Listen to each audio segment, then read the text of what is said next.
earth without difficulty. And therefore in Bhagavad Gita it says, Bhoktaram yagatapasam sarvalokam maheshwaram sridam sarvabhutanam gyatfamam santim richati. You can have a peaceful life if you accept these 3 points, that Krishna is the supreme proprietor of everything, that he's the ultimate beneficiary of all sacrifices, and he's the best friend and well-wisher. So this is called the peace formula. So everyone is anxious to live in peace and happiness and prosperity in the material world. So Bhagavad Gita gives the peace formula. In other words, Krishna gives the peace formula in the Bhagavad Gita. And if we accept that Krishna is the ultimate proprietor of everything, then we should use everything correctly in the service of Krishna. That's real knowledge and culture. And everything can be used. Politics, economics, sociology, science, mathematics, archaeology, everything can be used in the service of Krishna. But we have to learn from the proper devotees how to do that. So Krishna gives the best advice in the Bhagavad Gita. And Ambarish Maharaj, who was the ideal executive head of government, of the government of the whole world, he was able to do this because he was a Vaishnava. And he took advice from Vaishnava devotees. So therefore, every Brahmana is not necessarily a Vaishnava. So there are Brahmanas who know how to perform the duties of Brahminical occupation, and they know the Vedic knowledge, but they can't give advice as a guru unless they're a Vaishnava. So there are many Brahmanas here in Seattle, right? And there are so many different temples, and they hire these people to do pujas and things like that. But whether they're actually a devotee or not, that's what you have to see. Because if they're not actually a devotee, but just a Brahmana, you shouldn't take advice from them, because they don't know what they're talking about. They know how to perform the sacrifices, but they don't know how to serve Krishna with love and devotion. Therefore it says, Satkarma Nipuno Vipro Mantra Tantra Visarada Avaishnava Guru Nasyat Vaishnava Swapako Guru. So this says that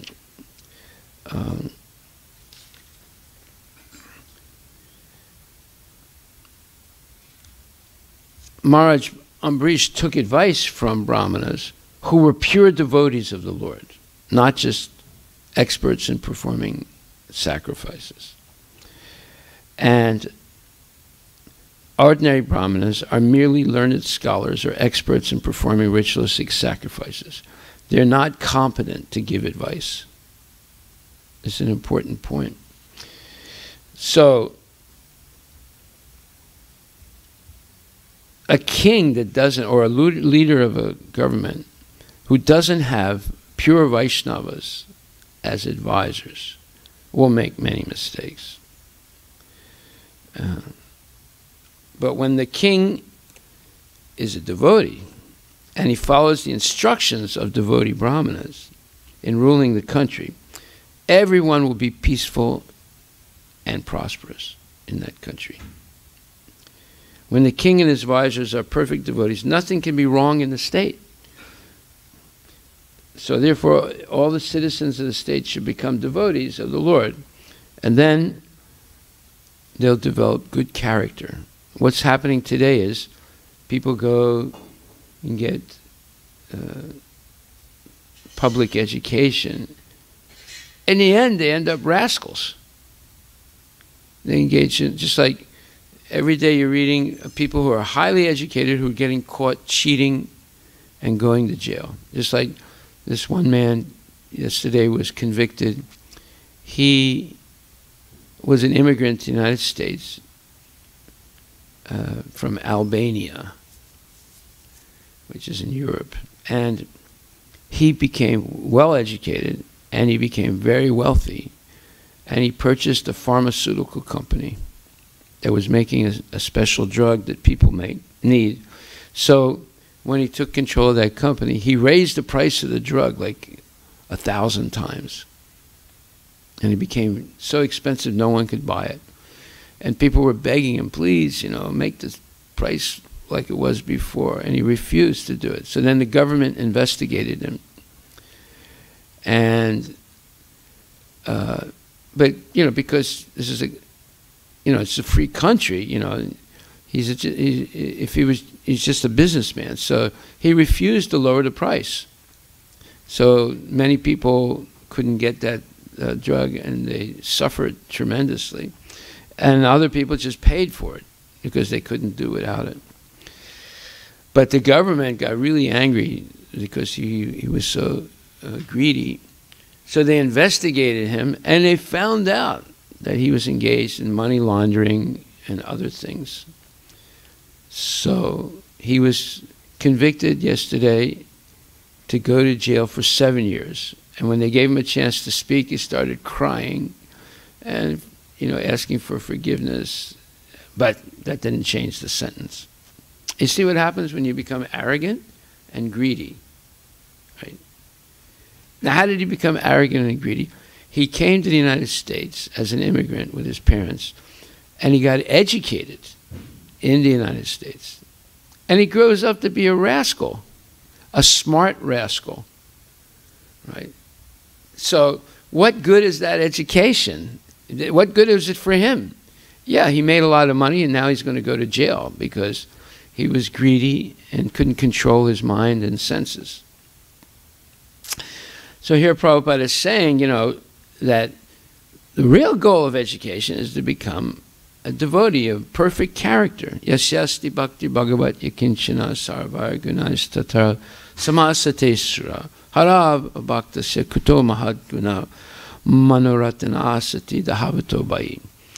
One who has unflinching devotion for the personality of Godhead has all the good qualities of the demigods, but one who is not a devotee of the Lord has only material qualifications that are of little value. This is because such a person is hovering on the mental plane and is certain to be attracted by the glaring material energy. In other words, you go to school and you end up thinking that the goal of life is sense gratification. And to have sense gratification, you have to have money. And to make money, you need to get a master's degree or a PhD, and you have to work hard. And you do all those things, you get the money, and you end up being a rascal with low character. So what good is that? But if people listen to Vaishnavas who are genuine devotees, then you don't need to have so many laws. You don't need to have Congress to spend so much time passing this law, passing that law. Just like now, they're trying to pass more gun laws because some 19-year-old kid buys an assault rifle, goes in and kills 17 other kids in the high school that he used to go to. So now they say, well, okay, now we're going to raise the age limit. You have to be 21 to buy those type of guns. That doesn't solve the problem. You can buy any gun you want on the black market in the United States. It's not difficult. So even if you have gun laws that prohibit law-abiding citizens from getting certain types of guns, the criminals can still get them. You have plenty of people that sell guns illegally in the United States. So that's not the solution. The solution is education, but real education, not this phony education that people are getting. And it just leads them to being miserable in life because they're engaging, just like this guy. He comes to the United States as an immigrant. He gets educated, gets highly educated. Then he becomes very wealthy. And he engages in all kinds of nonsense activities. And now he's going to go to jail. And right after he was sentenced yesterday, they gave him a chance to speak. And he was crying like a little baby. That means he has no character at all. Rather than accepting that he did something wrong. Well, yeah, he was apologizing for it, but he was apologizing so they would lower his sentence. You know, they're not going to lower his sentence because they tried to reason with him to lower the price of that drug that so many people needed, and he refused. Yeah. Government is also the same thing. So the government is also rascal and the guy is also rascal. Yes. The government is controlling the education system. And see, there are homeless people are here. Yeah. They're also rascals. They're also rascals. But government is not providing them homes. No, but they provide them services. They provide them services. You know, the city of Seattle is spending $34 million on the homeless this year. They're funding all these different agencies, 28 different agencies in Seattle. That seems like the agency will, to run those agencies, that money will be just to run those agencies. And the homeless people will be on the street. Homeless people will increase again. And the more money they spend on them, the more they increase. How do you figure that? Because people are becoming homeless. More people are becoming homeless. They can't afford to pay rent anymore. They're not making enough money to pay rent. So now they have a minimum wage. They increased the minimum wage. Still there are homeless people. Because the minimum wage is not enough to pay the rent. You want to have an apartment in Seattle, you know how much it costs? Yeah, it costs $2,000. Who can, if you make $15 an hour, how can you pay $2,000 a month for an apartment? It doesn't make sense. It's not a government problem that the government should solve it. No, it's the education problem. The government is controlling education, and it's all materialistic.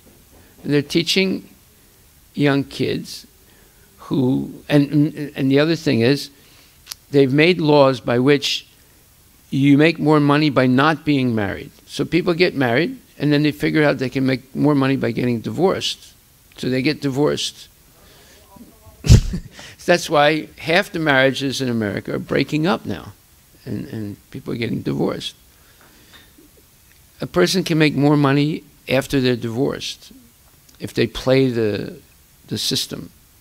You have women who are divorced, and they have like 10 kids, and every month they're getting $6,000, $7,000 from the government. If they were married with 10 kids, they wouldn't get anything. If the husband works and the wife works, they don't get anything from the government. But if they get divorced and they have 10 kids, they get $6,000, $7,000 plus a free house, plus medical, everything. Yeah. Why are you surprised? That's impossible to believe, though. That's crazy. No, but it's the truth.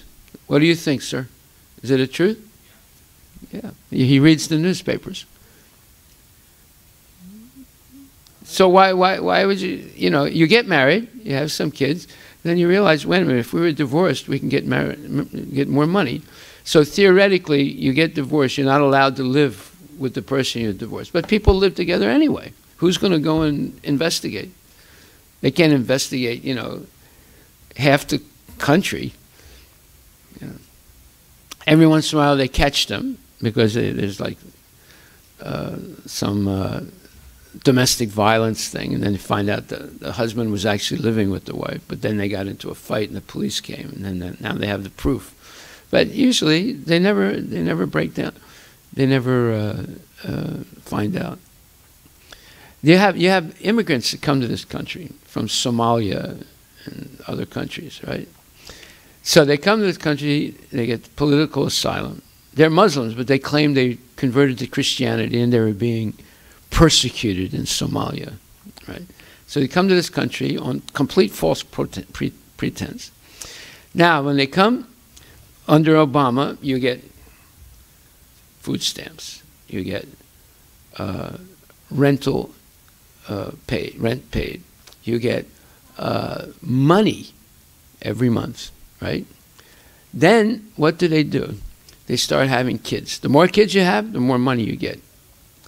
Then and also they'll pay for kids that you have in Somalia.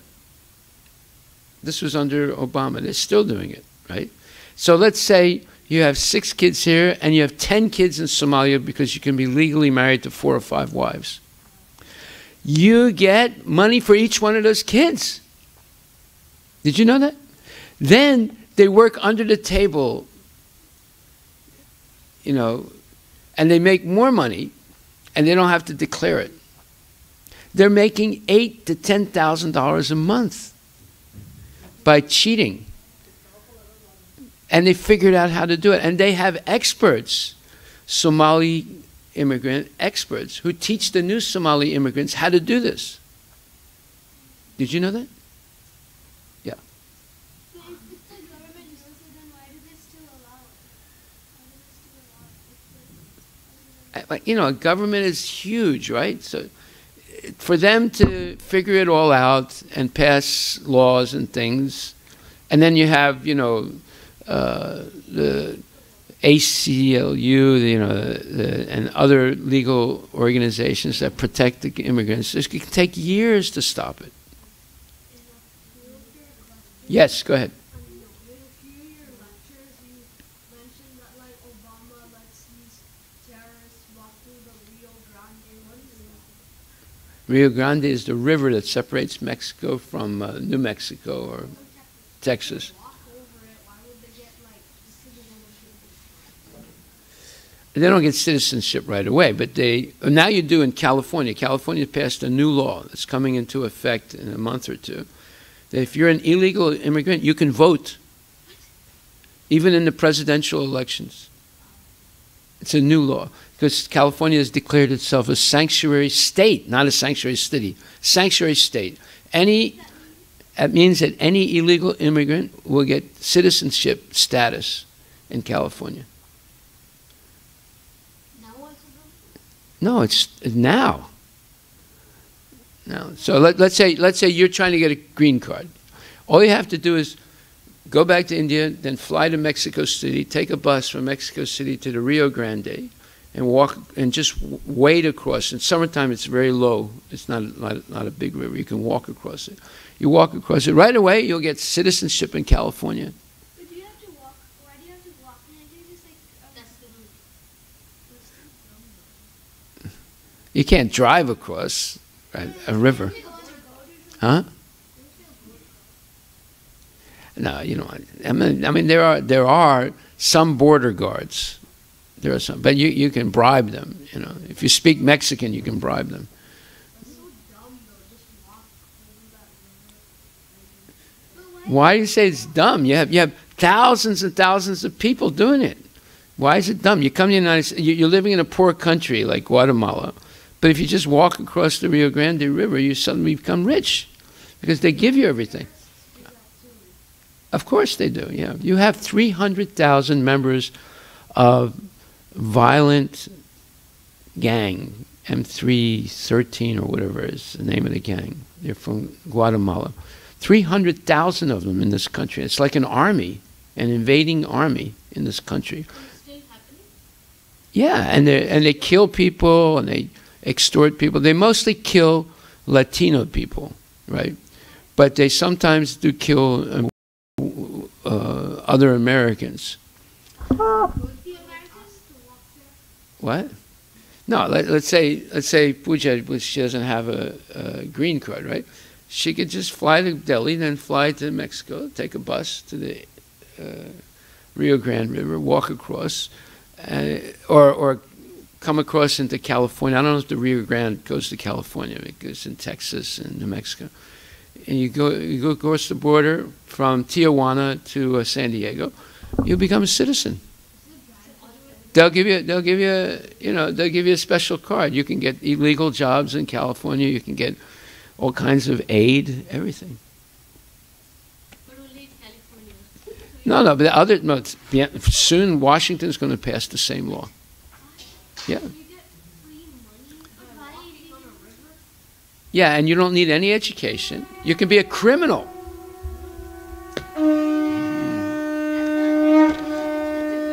Now do you understand why they voted for Trump? One Somalia guy, he had become a millionaire because he came from there and all that, and then he wrote a book actually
Somebody else also will come. Come. Advait, come. Sanskriti, go. It's okay. Come, you are such a nice girl. Krishna will be happy. Sing with for Krishna.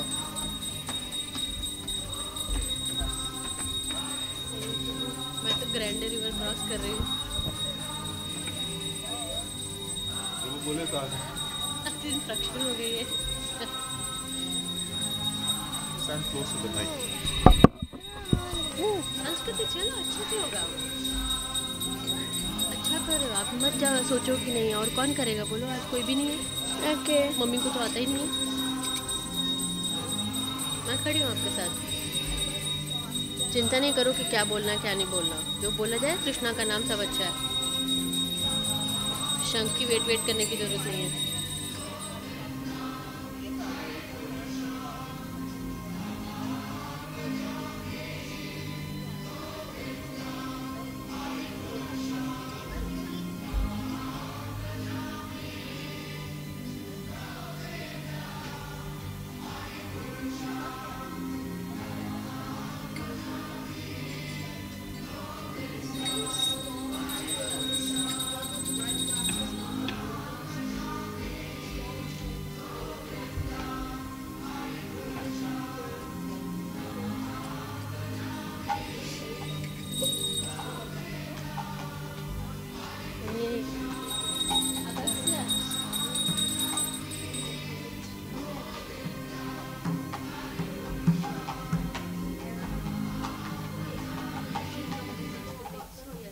Yashomati नंदना व्रजवर नागर गोकुलरञ्जनकाना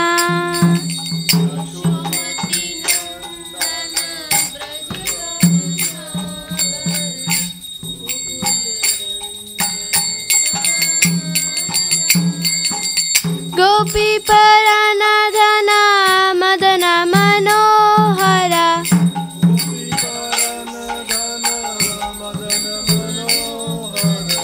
कालिया दमन विदाना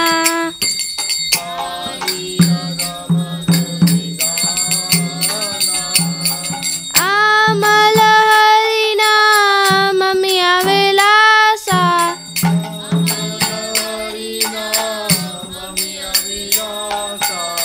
विपिन पुरंदन नवीन नगर बर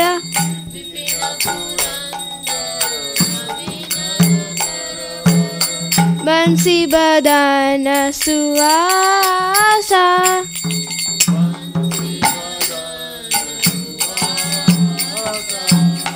ब्रज जन पालना सुकुल नाशना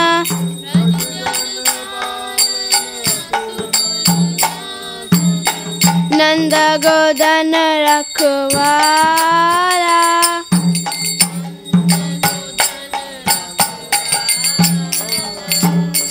गोविंद माधव नवनीत तस्करा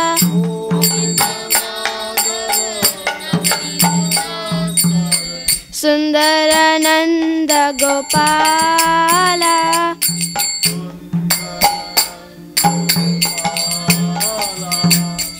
यमुना तट चर गोपी बसनहर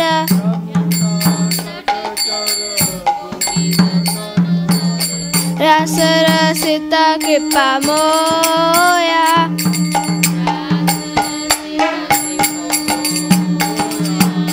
श्री राधा वल्लभ वृंदावन नटबरा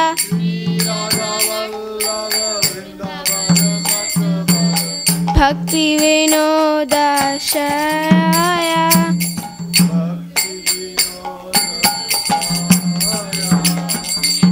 यशोमती नंदन ब्रजवर नागर गोकुल रंजन काना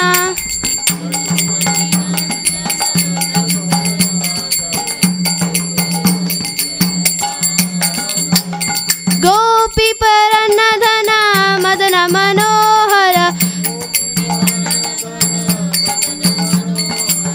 कालिय दमन विधाना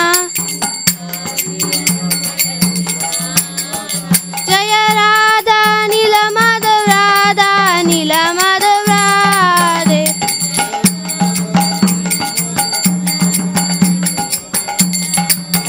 जय सीताराम जय सीताराम जय सीताराम जय लक्ष्मण हनुमान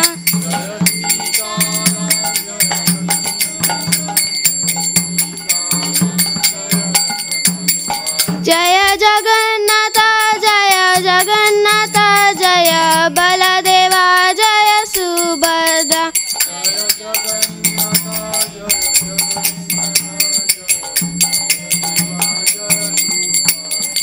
इतय गोरा हरि बोल हरि बोल हरि बोल इतय गोरा हरि बोल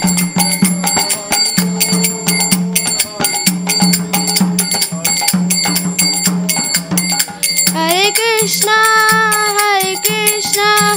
Krishna Krishna Hare Hare Hare Ram Ram Ram Hare Hare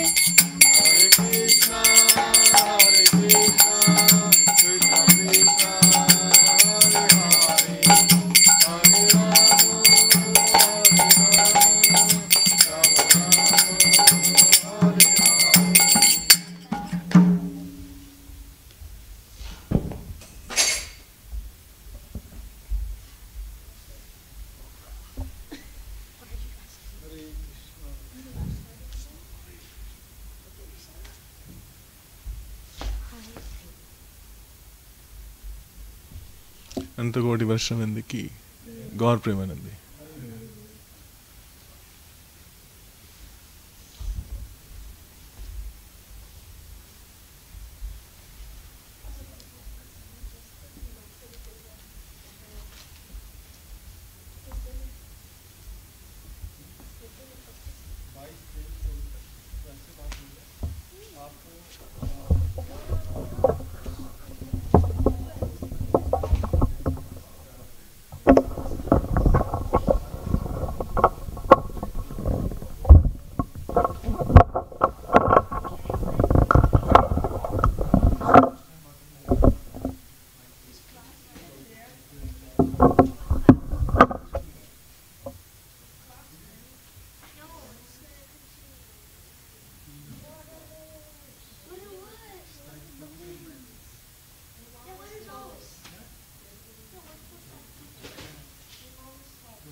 Okay, so Prabhu, I have one question here. Yeah. For that what we were discussing.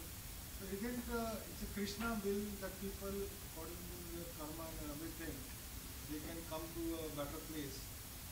And so everything what they are getting in their life, we are thinking they are getting free and we are completely service. So we are coming here legally and they are coming illegally. But isn't they're getting all those things because of their own karma, and plus it's on Krishna's will to happen all those things? no, Krishna's will is that you become a devotee. His will is not you come to America and you rip off the country. That's not that's not his will. His will is that you become a devotee. But they are within the country that okay, but they themselves are allowing to do those things. No, if look, you had a president that invited them to come. Yeah, so this country's president They just came because they were invited. So at one point they passed a rule, so Obama passed a rule, that if a child walks across the border, they get everything. So that's why you have what's called DACA. These are kids. They were less than like 16 years old or something like that. They walked across the road. Their parents sent them on buses alone to walk across the border. And all of a sudden they were adopted by the American government. And there's like 800,000 of them. 800,000? They walked across the border. They were sent by their parents from poor countries in South America. Cool.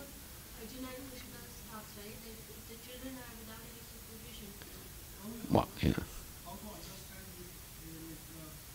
what is going, what is not Krishna's. Now look. If you commit a sin, is it Krishna's plan that you sin? No. I mean, is it Krishna's plan that you commit a sinful activity? Right. So you can't blame it. You can't tell, well, it's Krishna's will that all this is happening.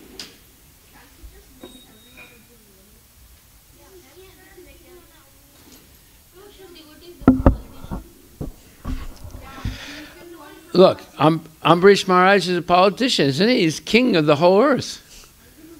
But he's a devotee.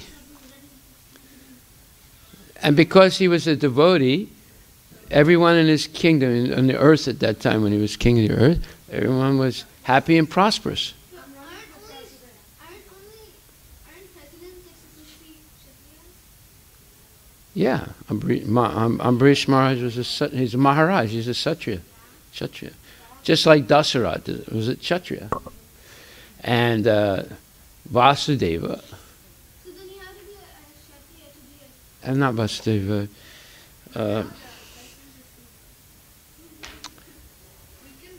yeah, Vasudeva and Devaki. Vasudeva was a Kshatriya. Krishna was born in a Kshatriya, or appeared in a Kshatriya family.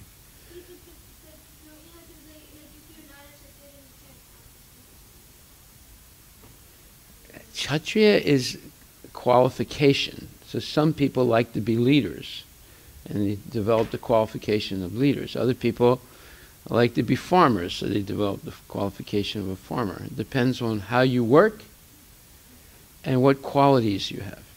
Guna and karma. Okay, so anyway, now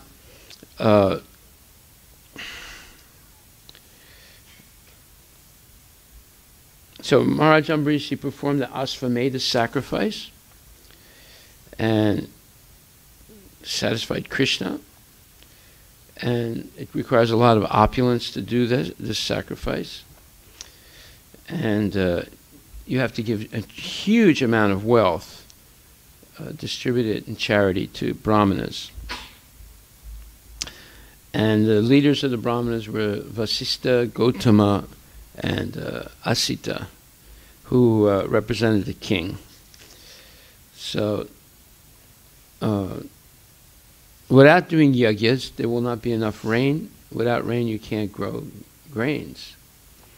So, the performance of yagya is absolutely necessary. But in Kali Yuga, you can't perform these big yagyas like they did in previous times because you don't have the qualified Brahmins anymore.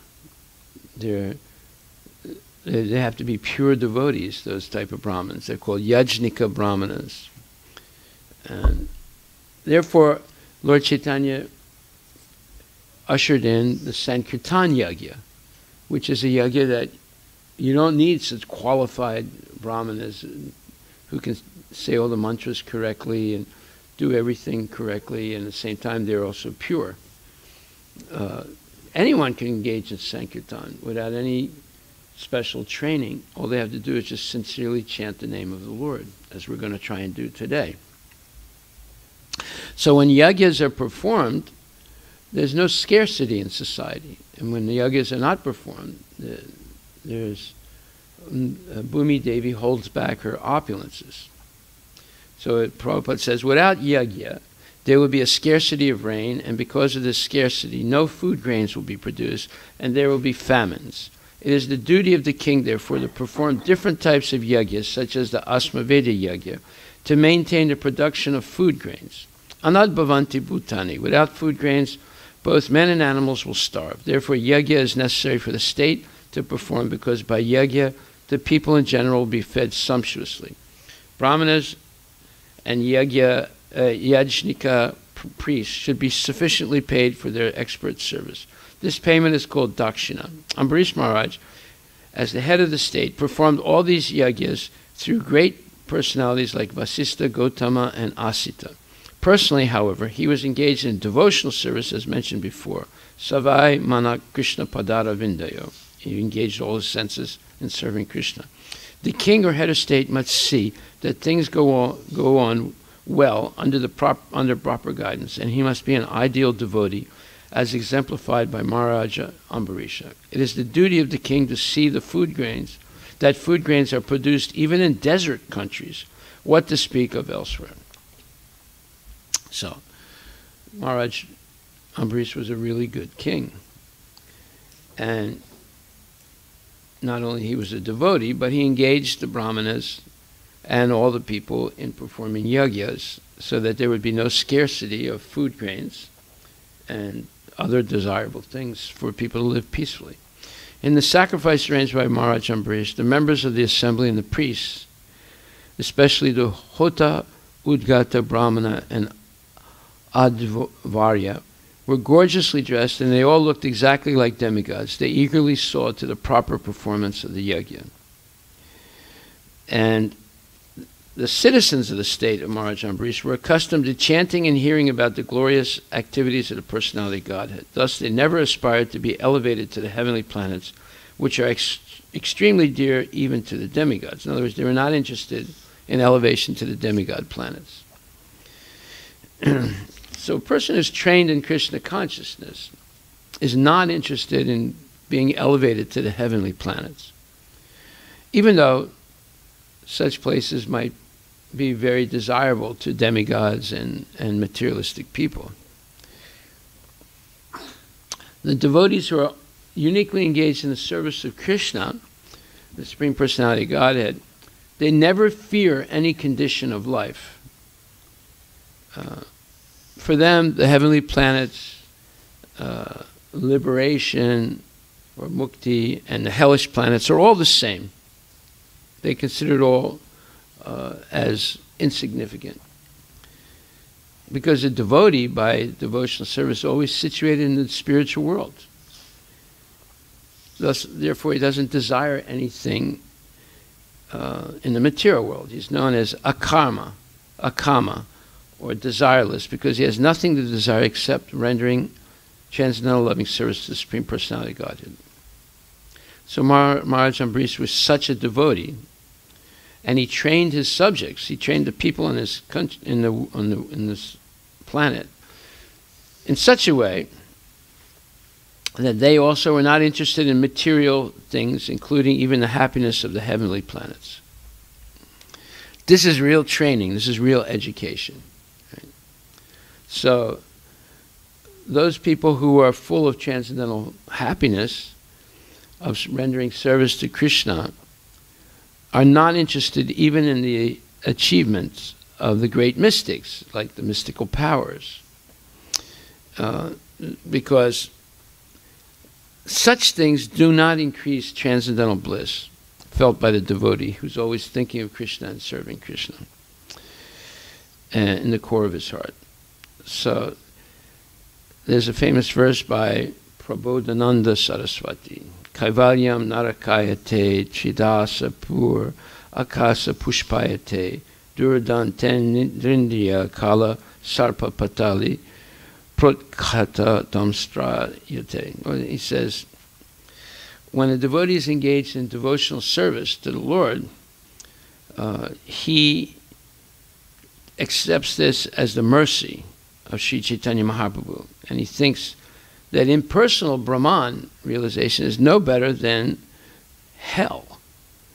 And he regards material happiness in the heavenly planets to be like a dream that has no substance to it. And as far as perfecting the mystical powers, the devotee is not concerned. He compares mystical powers to the poisonous bite of a snake with no teeth. So as a snake with no teeth can't inject the poison. So he's not attracted by the mystical powers.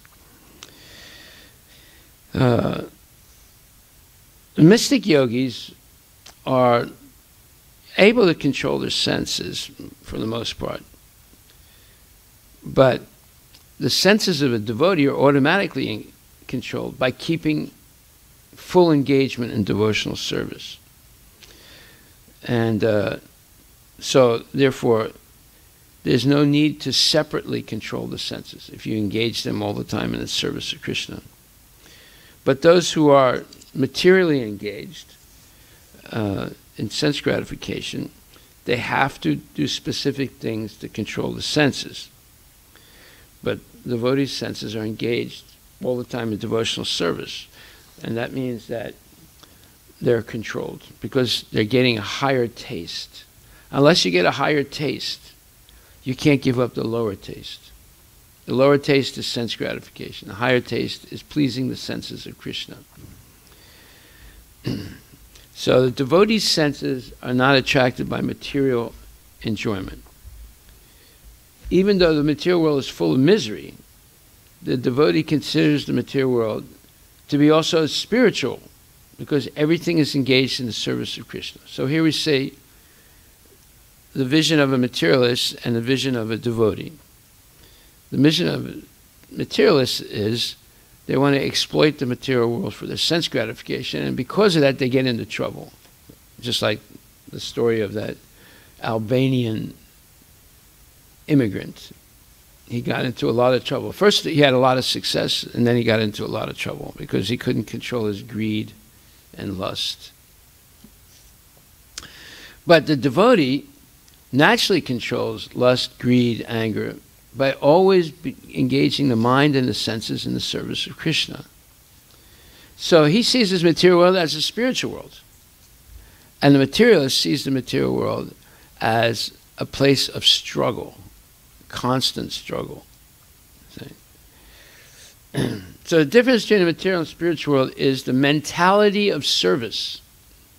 If one has the mentality of serving themselves, or the extension of themselves, like family, ethnicities, etc., the material world is a hostile place. There's constant competition and hostilities. If one sees it has the mentality of service to please Krishna, then the material world becomes a spiritual world. How does that sound? Sounds good, doesn't it? Do you have that mentality of service? So then you're perceiving the material world as a place of competition, right? Struggle. You have to struggle to get up every morning, struggle to do your homework. No? You do it easily? Yeah? You sure? Okay. So you like going to school? Oh, okay. Okay. So it's a struggle. Yeah. Is there a spectrum? One is one-sided material, the other side is spiritual person. Because where is self-care then? Because What? Self-care? Self-care. Real self-care is being engaged all the time in Krishna's service. Then you don't have to worry. You have no fear. You have peace and prosperity. That's the real self-care, isn't it? Don't you want peace and prosperity? Huh? But if you try and get peace and you try for peace and prosperity by struggling in the material world, then you just get frustrated. Instead of peace and prosperity, you get despair and poverty. Just like, let's say a person is working 16 hours a day. So they hardly have time to eat. Huh? Or sleep. They're working so much. So where's their peace and prosperity? Where's their enjoying life? They're working 16 hours a day. And they say, no, work is my happiness. Well, some people think like that. But you just told me you do it easily. Okay. So therefore you're struggling. That's the point. You're doing something that you don't like to do, so you're struggling. Yeah. Okay. So whatever is not engaged in the service of Krishna becomes material. So let's say you have a car, but you never drive the car to the temple. That's a material thing now. It's not a spiritual thing. Let's say you have money, but you never use it in Krishna's service. Then it becomes a material thing. Let's say you have a house, but you never use it for kirtan and Srimad Bhagavatam. So it's a material thing. So that which is not engaged in the service of the Lord is material. And nothing thus engaged should be, and nothing that is used in the service of the Lord should never be given up. Just like I have this friend, he only calls me up when he wants to, what? Yeah, but if he doesn't have a problem and he calls me up, it's because he wants to get rid of something for free. So he called me up the other day. He said, I have 3 sofas, you have a box truck, don't you? I said, yeah. So I'll give you the 3 sofas. I don't want them. But they're really good sofas. I said, then why are you trying to get rid of them? So he wants me to put up a advertisement, 3 free sofas. Right. Now, I said, well, why don't you just give it to Goodwill Industries or something? He's afraid because he has a very nice house, and he's afraid to invite people that he doesn't know to come pick it up from his house because they might be thieves. That happens a lot. So, therefore, he's calling me up because he knows I'm a devotee and I would never, have that mentality of being envious of him or try and steal from him. And he knows I have a box truck, so I could come and pick up the 3 sofas for free, and he wouldn't have to spend a penny. Right? So I told him, no, I'm not interested. I said, but if you want to advertise it here for free, you can. But I said, but why don't you just, call up Goodwill or huh? Yeah, they pick it up. But he's afraid because he doesn't know who the drivers are. They might come, they might be thieves.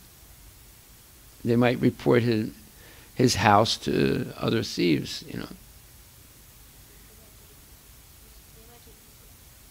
Huh? But he wants someone to take the sofa. He doesn't care. The sofa's junk. I looked at it. It's complete junk. He's trying to convince me how great his sofas are. I see, this is the mentality that people have. When you're materialistic, you don't really care at all about Krishna.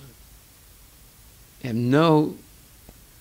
you might be a good person. There are a lot of good people who don't care about it. Good in the sense that, doesn't hurt anybody else. He follows the rules. He talks nicely. He's respectful, Well, no one is good if they avoid serving Krishna, right? Yeah, definitely. Very selfish.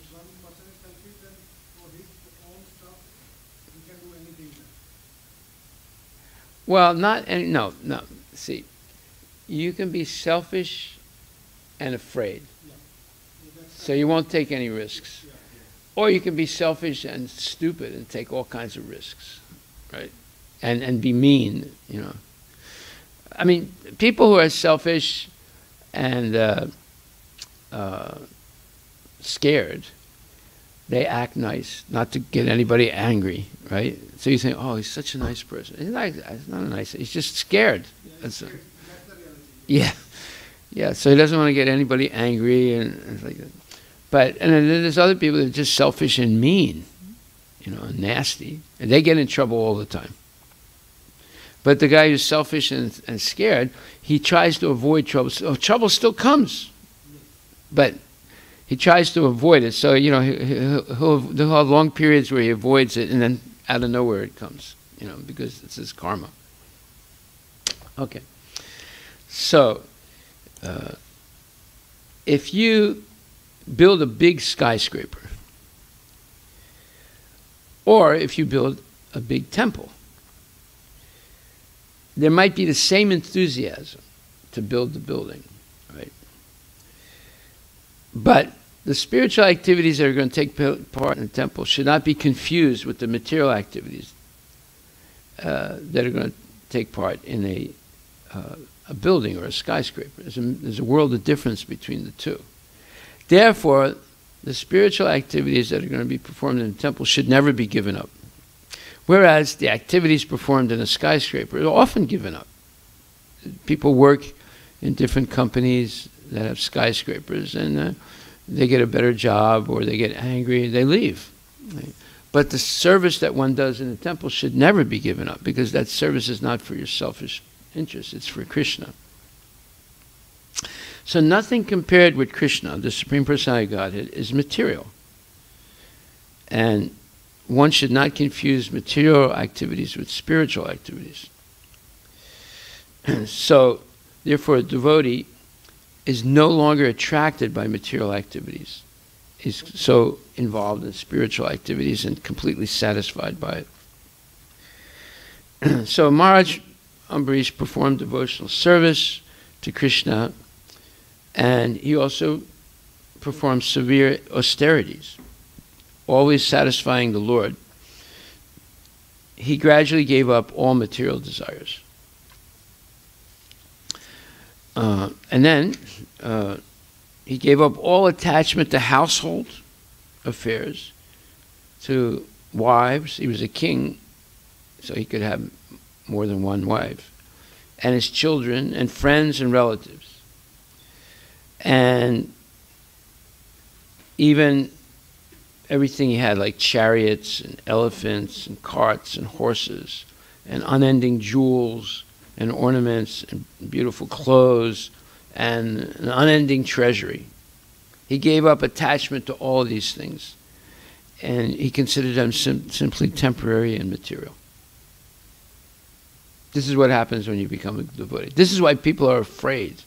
Many wives are afraid to let their husbands come to the temple. They think he's going to give everything up. I have a friend of mine, and his wife doesn't let him come to the temple, so he has to come secretly. But his wife has spies, so he knows who the spies are. So whenever he comes to the temple, sometimes he calls ahead of time and says, "Is so-and-so in the temple?" And because he's been caught by his wife several times coming to the temple.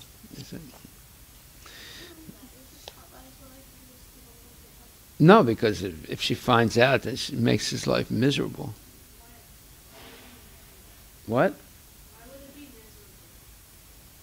You don't know. You don't know. You can't.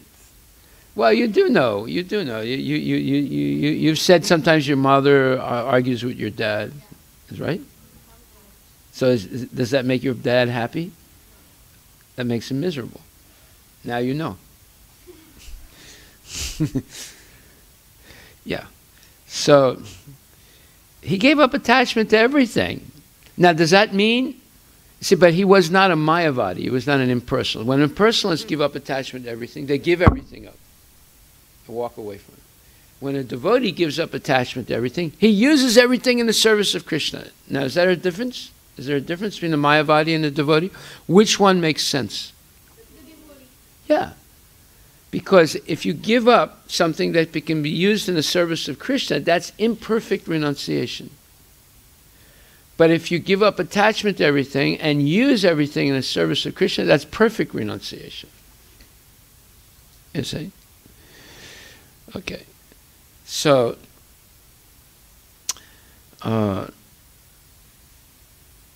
like even like today we're going to go preaching, so we need cars, we need gasoline, we need some money, we need phones, we need books, we need book bags, we need suitcases, we need burritos, we need the hot box to carry the burritos.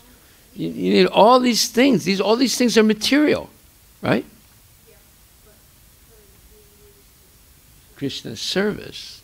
So we didn't. But if I was a Mayavadi, I'd say, the heck with the burritos, that's all Maya, and the heck with the cars and the gasoline and the books, it's all Maya. No, it's not Maya. Giving it all up is real Maya, if it can be used in Krishna's service. No, like you bathe your baby brother or sister in a bathtub, and then you give it up. So you throw the baby out with the bath water.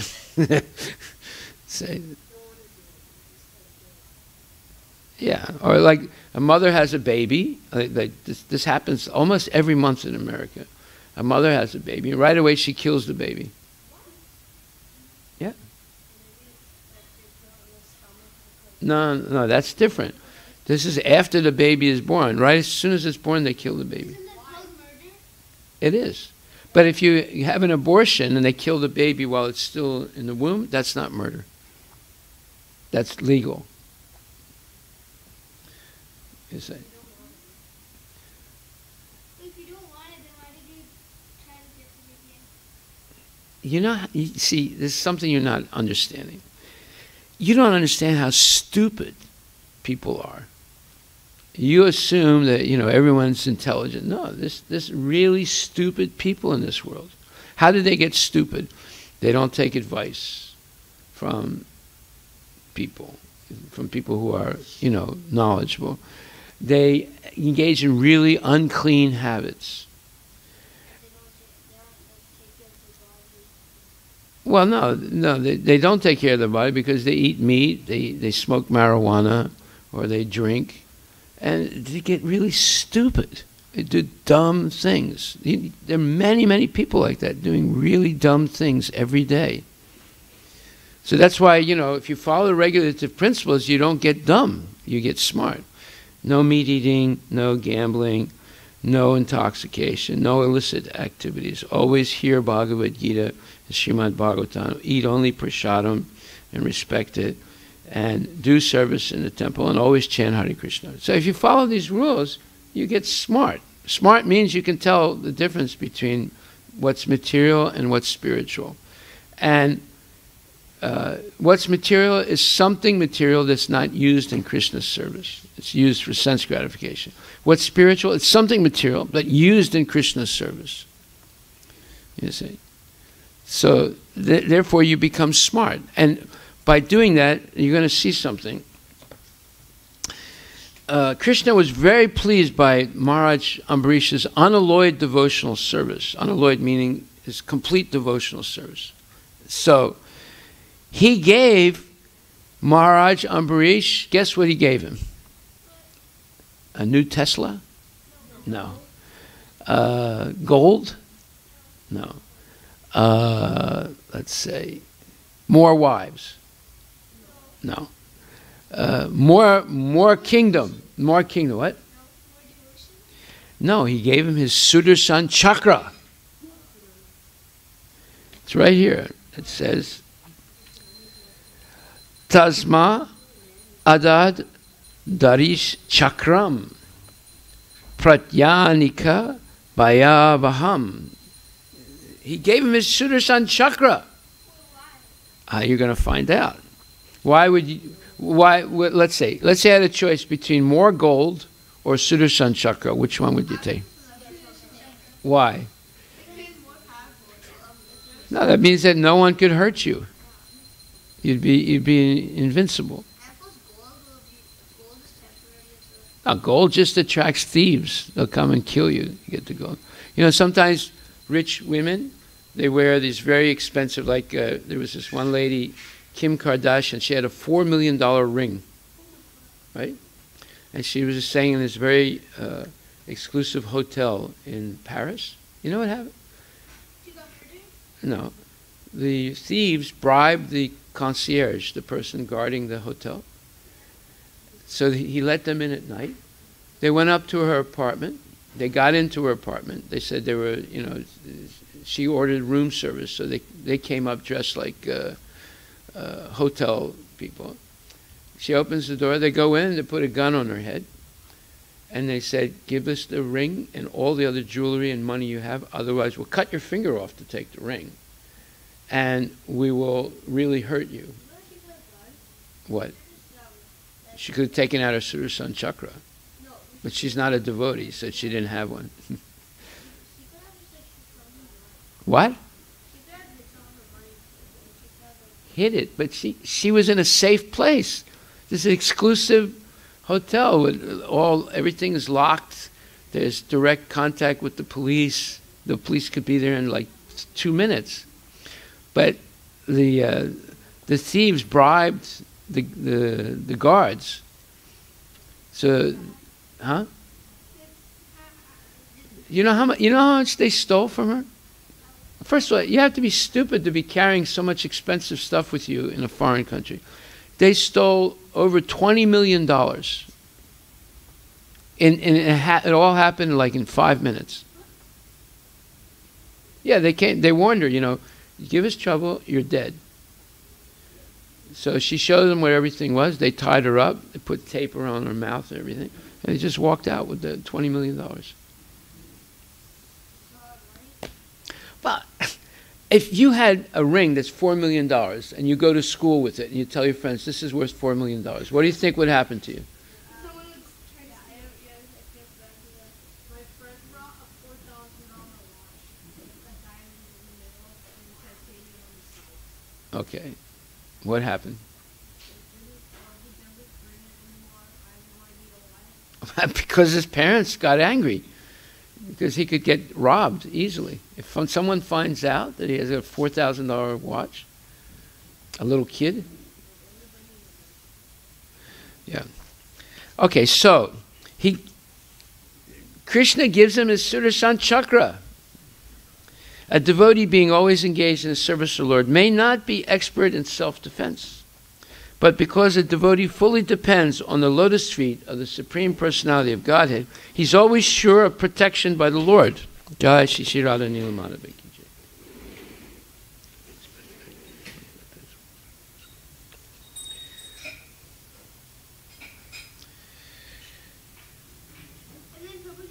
Just like Prahlad Maharaj, Navo Dvijay Para Durat Yaya Vaitaranyas Twadvirya Gayana Mahamrita Magnachitaha.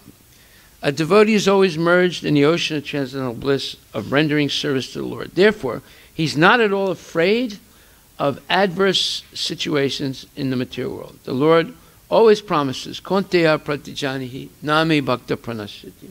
Declared boldly, Arjuna, that my devotee will never be vanquished. For the protection of the devotees, Krishna's disc, the Sudarshan chakra, is always ready. This disc is extremely fearful to the non-devotees. Therefore, although Maharaj Ambarish was fully engaged in devotional service, his kingdom was free from all fear of adversity. Yeah. Who? Yeah, he had one enemy, Durvasa Muni. And Durvasa Muni was a mystic yogi, so he pulled one hair out of his head, threw it on the ground, said some mantra, and a big demon came out, a fire demon, and tried to kill him. But as soon as the demon came out, the Sudarshan chakra cut off the head of the demon, and then the chakra started chasing Durvasa Muni. Yeah. Why that Muni was envious of? Because he's not a mystic yogi. He's just an ordinary king in the eyes. He didn't take into account that he was a pure devotee. He didn't care. He just thought he was an ordinary king. Because, Ambarish Maharaj and his wife were fasting for 1 year. They were doing Ekadasi for a whole year. Then at the end, near the end, they they fasted completely, didn't eat anything, and didn't drink water, right? And then they did special puja. They dressed the deities opulently. And then they gave out a huge amount of charity to all the brahmanas. Huge amount. They gave out like at least 10 crores of cows. And each cow had gold, what do you call it? Gold plating on the, real gold plating on the horns and on the feet, and jewels and precious and very expensive cloth and so forth. 10 crores he gave, right? He's king of the whole world. And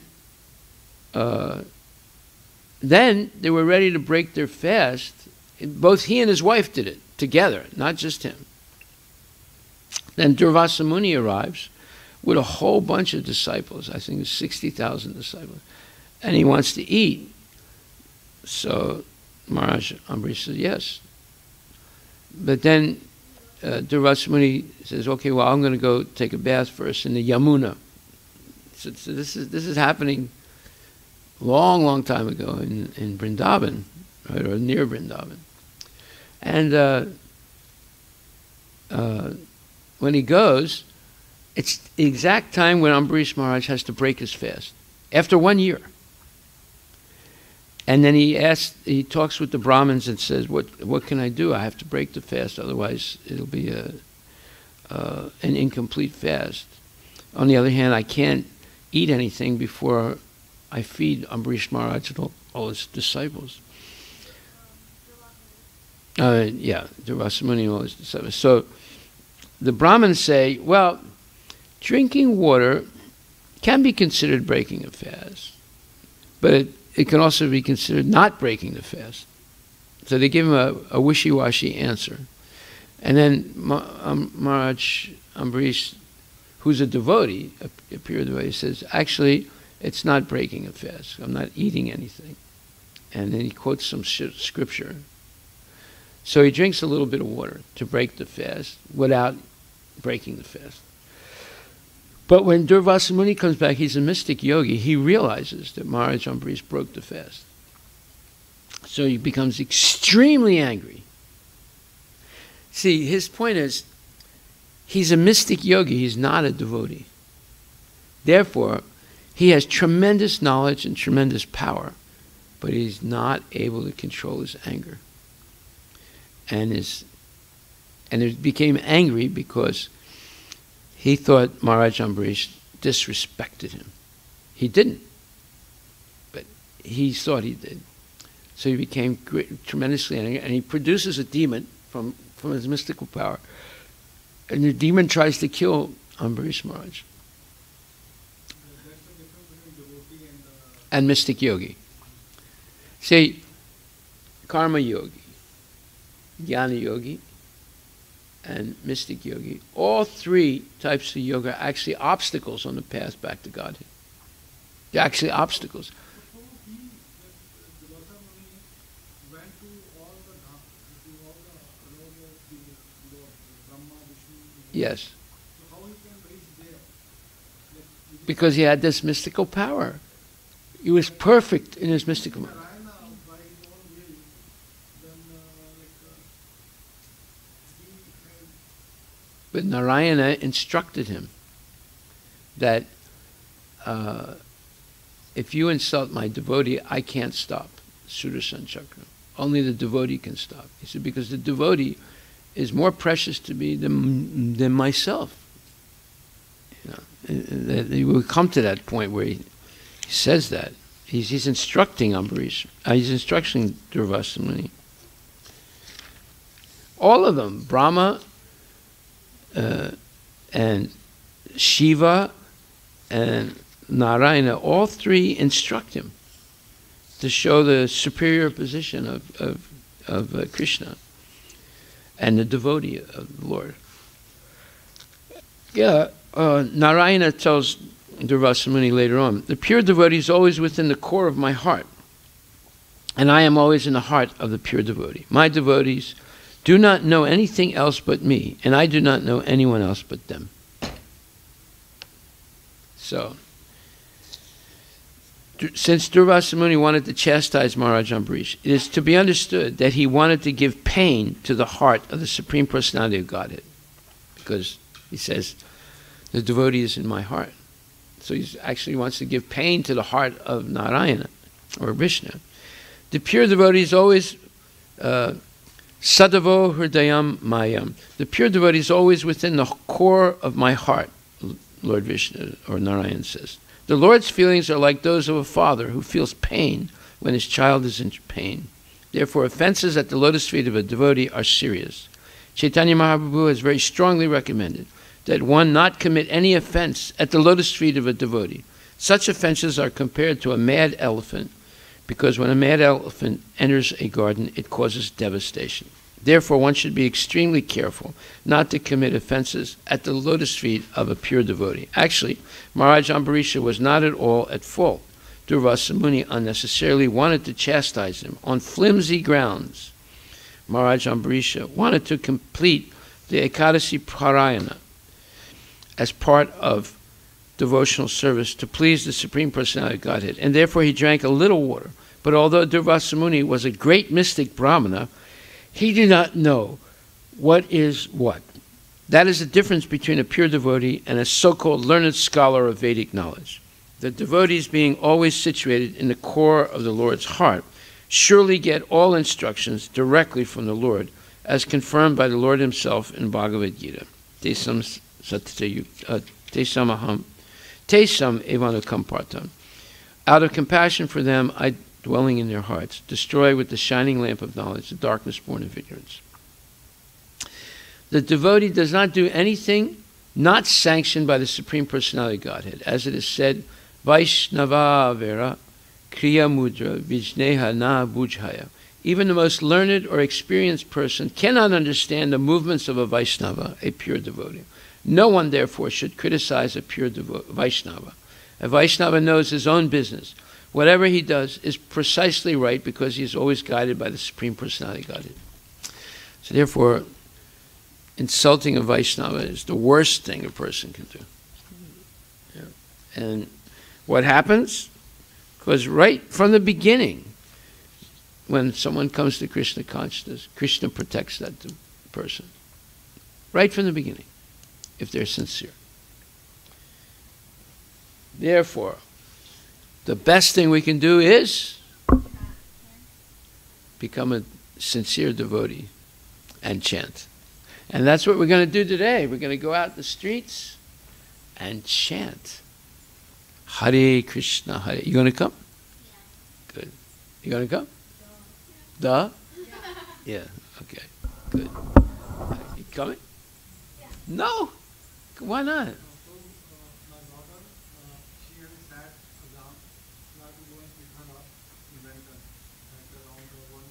That's all right.